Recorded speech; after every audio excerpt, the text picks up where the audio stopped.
Good news po sa mga naghahanap ng trabaho, may mahigit 2,000 oportunidad ang naghihintay sa inyo. Sa lungsod po yan ng San Juan. At nakatutok, si Marisol Abduraman. Maagang dumating sa Mega Job Fair sa San Juan City kanina ang licensed teacher na si Visitacion Soriano. Talagang handang-handa po. Nakapasa siya ng Teachers Board exam nito lang Marso. Pero dahil ilang buwan nang walang trabaho, dito'y na sinubukan ang kanyang swerte. Hindi lang isa, kundi 20 resume ang dala niya. Iba't ibang trabaho kasi ang hanap ng mga establishmentong lumahok sa job fair. Mula sa mga kainan, hardware at iba pa. Halos 100 mga establishmento po ang magbubukas din. At ang mga establishmentong yan ay mangangailangan ng mga empleyado. Kaya po tayo nagkaroon ng mega job fair.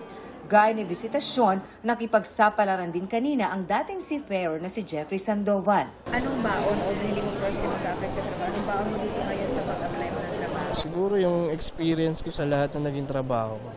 Yung pakikisama, lalo na yun. Mahigit 2,000 trabaho ang kailangan ng 40 establishmento na kasali sa Mega Job Fair. At isang highlight ng job fair ay ang mga hired on the spot.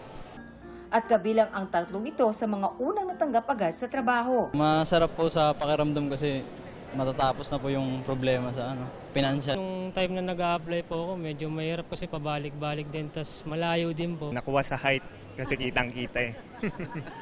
Ano nga bang hinahanap ng mga employer sa mga aplikante bukod sa skills at qualification? Chick Associates ang tawag namin.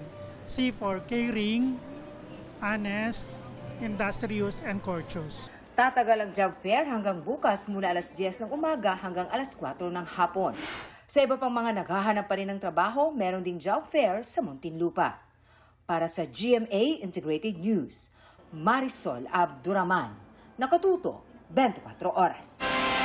Mga kapuso, kasama niyo kami 24 oras. Mag-subscribe sa GMA Integrated News sa YouTube. Sa mga kapuso abroad, bisitahin ang GMA Pinoy TV at www.gmanews.tv.